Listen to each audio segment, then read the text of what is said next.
It all started when I joined that dreadful live streaming guild. After getting laid off by the company, I impulsively decided to become a full-time streamer. An online guild called Dai Si found me, and they brainwashed me, promising not only various resources but also assistance in planning my streaming career. Without hesitation, I agreed to join. Looking back, the guild's name Dai Si was a homophone for deaf. I was truly slow to catch on. The guild pulled me into a Weshit group with over 50 other new streamers. Apart from the staff, it seemed like a massive recruitment, and I thought I had found the right place. Minutes later, the guild leader, called chairman, sent the first message: all members, welcome to the Dai Si Guild. Let me briefly introduce the streaming rules. 1. The designated streaming time is from 7 p.m. to 11 p.m. every day. Anyone arriving late, leaving early, or absent will face death too. The streamer with the lowest viewership each night will be executed. 3. No one is allowed to disclose any information about the guild. Violators will face death. As the rules were announced, the Weshit group immediately became restless. Chen Pao Pao said, "Do we really die if we break the rules?" "I'm scared." Haha. Akang commented, "Talking about rules is fine, but why talk about death? It's not funny at all." Mr. Nice Guy jokingly said, "Before we die, can the guild leader send a red envelope?" Obviously, most people treated these 3 rules as a boring joke. After all, no one would believe that a guild could really kill streamers. The next night, I started streaming at 7 p.m. as required. Since I usually played horror games, I decided to stream the most popular one, Peaceful Neighborhood. Even with the boost from the game's popularity and my somewhat humorous commentary, there were only a few hundred viewers in the stream. This was the pitiful audience for a new streamer. At 11 p.m., the stream ended, and exhausted, I collapsed onto my bed, grabbing my phone to relax. In the Weshit group, many people were discussing their streams that night, sharing experiences with a flourishing atmosphere. However, one message shattered the peace in the group: "Mr. Nice Guy, damn, it's unbelievable. The black star in the group, my buddy, he just died suddenly after the stream ended." The group erupted into chaos, and everyone started mentioning the chairman, demanding an explanation. After a few minutes, the chairman finally spoke. The black star had the lowest viewership tonight. According to the rules, he had to be executed. The group was once again in an uproar. Felt helpless and scared, while others suspected it was a hoax, threatening to leave the guild. However, the chairman poured cold water on everyone, saying, "To maintain group order, we're temporarily muting the chat. Please understand." After the message, the Weshit group displayed that all members were muted by the group owner. I slumped on my bed, cold sweat unknowingly sliding down my forehead. Under normal circumstances, I would have considered this a new type of scam. However, Mr. Nice Guy, who claimed to report to the police and was now silent, was my roommate Lin Peng. Just now, through a phone call, I learned that Zhao Peng, on his way to the police station, was killed by a drunk taxi driver. All of this was real, and the countdown to death had already begun. To survive, I had to find a way to quickly increase the popularity of my stream. I searched online and stumbled upon a forum post by someone with the ID Liam Chen Ji, claiming to have researched the streaming industry for many years. According to him, with his guidance, an unknown streamer could gain tens of thousands of followers in just a month.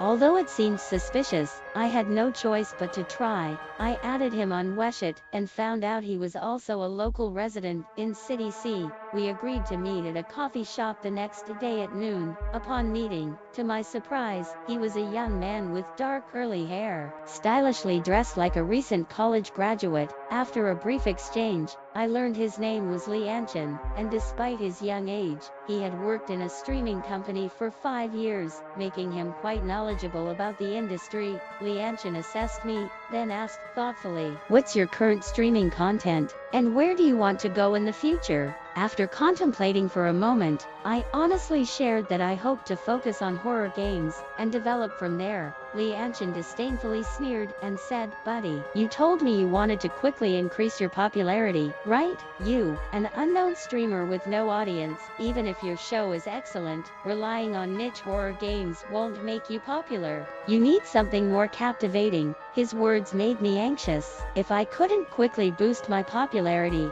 I would be the next to die. I hurriedly asked, "Tell me then, what should I do?" Li Anshan smiled faintly, already having a plan in mind. "You like horror games, right? Why not improve in that direction? Transform it into exploring haunted houses. That way, you'll have an interesting angle." Hearing this suggestion, my eyes lit up, and I praised, "Haunted houses, that's a good idea. Outdoor haunted house exploration will surely be more attractive than online horror games, and I'm not afraid at all." "Yes, you're brave, which is good, but not enough." Li Anshan nodded, changing the topic. "You also need a girl who is timid and somewhat pretty to have enough program effect." "A girl?" I felt a headache coming on. Li Anshan reluctantly explained to me, confirming the upcoming action plan. Before the evening stream, he would handle finding a haunted house and communicate with the owners. Meanwhile, I needed to find a girl who met the criteria. I quickly thought of a candidate, the former receptionist at our company,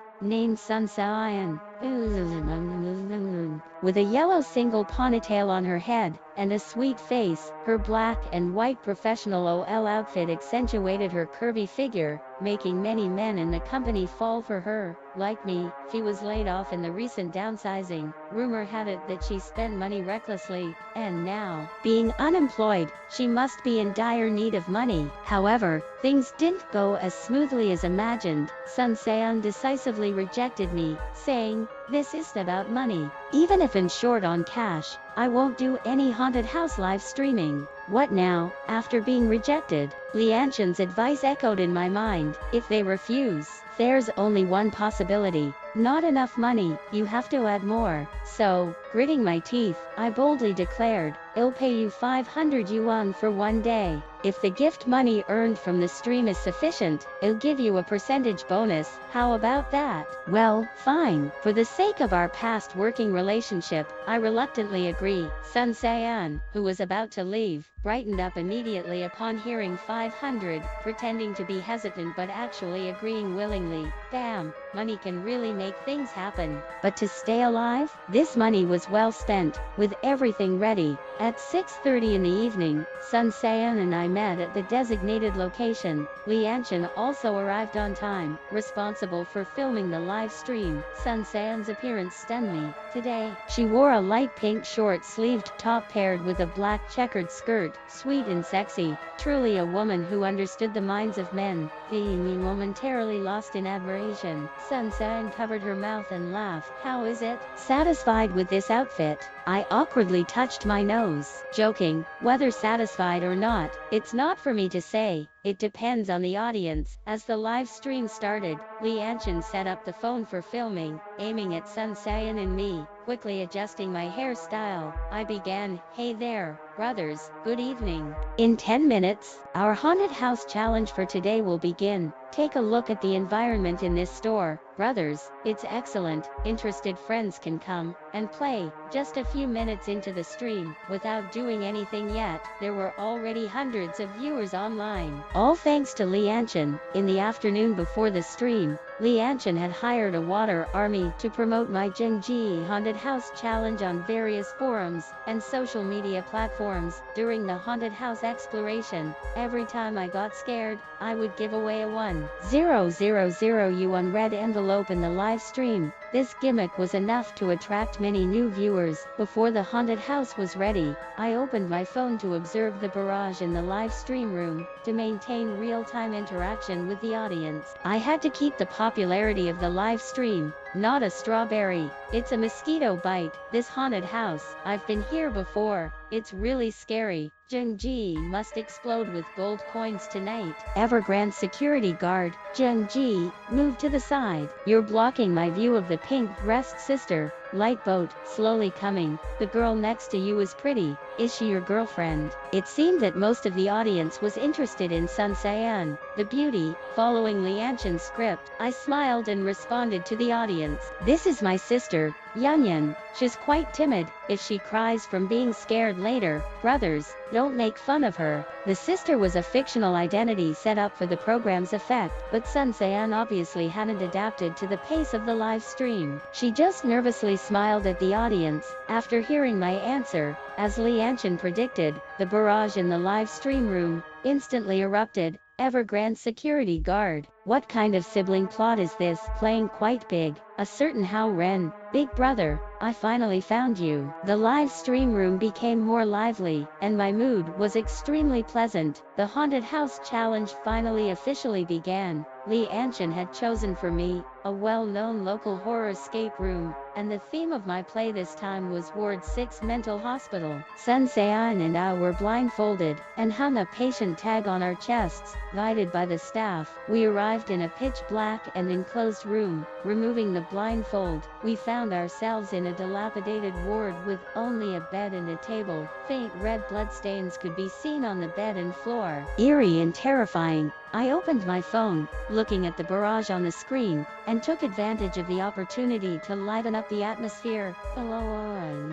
In 10 minutes, our haunted house challenge for today will begin. Take a look at the environment in this store. Brothers, it's excellent. Interested friends can come and play. Suddenly, a gift message flashed on the screen. I quickly smiled, saying, "Hey, thanks to the boss, stop talking. Hurry up for the motorcycle." "Thank you, boss. You're generous. Let's rev up." I walked to the door, pretending to open it, but found Sun Se-an crouched in the corner, motionless. I asked, "Why are you hiding there? Follow me quickly." However, Sun Se-an's face showed fear, stammering, "It's so dark here." I'm scared. I shook my head helplessly, walked to her side, grabbed her arm, and said, "Don't be afraid. They'll stand in front and lead the way. Just follow me from behind." Orving in the corridor, it felt like we had truly entered a mental hospital. Various mannequins sat on chairs along the corridor, each with a ghastly appearance. The overhead light flickered, and eerie laughter from nurses occasionally reached our ears. Sun Se-an tightly grabbed my arm, her face pale. Following the arrows on the wall, we moved forward step by step. The originally blinking white light suddenly changed to a dim green, with a bang. The door on the left was pushed open, and a woman wearing a nurse uniform with cracked features rushed towards us, blocking our way. She forcefully roared, "Why are patients running out? All patients return to their rooms for rest. No one is allowed to come out." Facing this sudden attack, Sun Se-an let out a scream, pressing her head against my back, her body trembling. Experienced as I was, I had long known this horror routine, and my expression remained calm. Instead, I thought about how to solve the puzzle. I threw the patient tag hanging on my chest to the ground, and said to the nurse, "Miss Nurse, there are no patients here. We're relatives here to visit. You've got the wrong person." The originally furious nurse suddenly became gentle. "Oh, I see. I'm sorry. Please visit the patients as soon as possible and don't stay in the hospital too long. Otherwise, you'll be responsible for the consequences." After saying that, she turned and returned to the room on the left. I didn't delay any longer, continuing to move forward, while Sun Se-an, with a tearful voice, followed closely behind me. In the subsequent terrifying sections, Sun Se-an was genuinely scared, tears almost flowing out. This must be enough to satisfy the audience's preferences. I, on the other hand, wasn't scared throughout and successfully solved the puzzles, leading Sun Se-an to escape from the escape room, completing the haunted house challenge satisfactorily. Sister Yoon is really timid. Jung-ji must make her exercise more. Jung-ji, 666, not scared at all. Jung-ji is a real man. Watching the lively barrage in the live stream room, I naturally felt overjoyed. After chatting with the audience for a while, I ended today's live stream. From the backend data, it can be seen that the simultaneous online viewership in the later stages of the live stream once surpassed 1,000 people. the live stream achieved tremendous success, and I finally managed to temporarily escape the fate of being killed by the guild. The success of tonight's live stream owes much to Sun Sayan, so I decided to reward Sun Sayan with 20% of the gift money from the live stream as an additional bonus. She, who was originally frowning, suddenly brightened up, such as the magic of money. In the following week, Lianchin arranged all the live stream plans. We would visit various cities and challenge the scariest haunted houses in each location. It was truly a captivating gimmick. Under Lianchin's design, I became one of the most popular new outdoor area live streamers. Not only did I have my own fan base, but I also consistently increased my popularity with each live stream. I couldn't help but admire this guy's talent. However, after every live stream, one member of the guild would meet an untimely demise. Gradually, what used to be a guild with over 50 streamers was reduced to only a dozen or so surviving members. On this day, the guild leader spoke again in the Weshit group. Congratulations, everyone. You're just a step away from becoming big streamers. When there's only one person left, the rule of one death per stream will be cancelled. Keep up the good work. Haha. Only one person could survive. The guild leader's words were like a bolt from the blue, and I stood there stunned, unable to calm down for a long time. After the live stream ended that night, I went for a walk alone by a man-made lake to relax. It was already midnight, and as I gazed at the calm lake under the night sky, my heart was in turmoil. I originally just wanted to be a streamer to make a living, but I didn't expect to be caught up in such a crisis. Only one person could survive. Did I still have hope of staying alive? Lost in thought, I stared at the lake, completely unaware that there were two figures behind me, quietly approaching. Bang! A wooden stick struck the back of my head, emitting a muffled sound. Before I could even shout, I fell into unconsciousness. When I woke up again, I found myself in a dim room surrounded by dust and debris, seemingly a storage room that had not been used for a long time. My feet were bound with tape, and my wrists were tightly wrapped around a nearby water pipe. I had been kidnapped. It felt strange to me. I hadn't made enemies with anyone in my daily life, so why would someone want to kidnap me? In this windowless sealed room, I didn't even know the current time. Right time, the live stream at 7 o'clock in the evening. I absolutely couldn't miss it, otherwise I would be executed directly. It suddenly dawned on me that someone in the guild, one of my competitors, must be the one who kidnapped me, wanting to kill me. My phone and wallet in my pocket were taken away, and I couldn't seek help from the outside. Fortunately, the small knife hidden in the inner pocket of my jacket hadn't been discovered. This small knife was originally for self-defense, but now it came in handy. I pressed my chest against my palm, pulled down the zipper of my jacket with my right hand, and took out the 10 centimeters short knife from the inner pocket. Pressing the lever at the end, the small knife popped out. I held the knife upside down and cut the tape on my wrist, freeing my hands in a few minutes. Cutting the tape on my feet, I stood up from the ground, observing the environment around me. There were no windows in the room, only a small window near the ceiling where sunlight faintly shone through. I could barely make out the furnishings in the room. I walked to the door of the room, and the door didn't seem to have a lock. I was momentarily delighted, and reached out to push the door open, but the door didn't budge. The door must be blocked by something. I looked through the gap in the door, and saw a large door bolt outside. It seemed to be locked from the outside. The only way to escape now was to forcibly break open the door. I mustered all my strength, leaned to the side, and violently slammed into the door. However, the door remained unmoved. Perhaps it was the instinct for survival that inspired me. I repeatedly used all my strength to ram the door. Each failure only fueled my determination. I didn't think about giving up, dragging my exhausted body. I never thought about giving up. I didn't know how long it lasted, but I slammed into the door once again, with a loud bang. The door suddenly opened, and I fell to the ground with the force of inertia.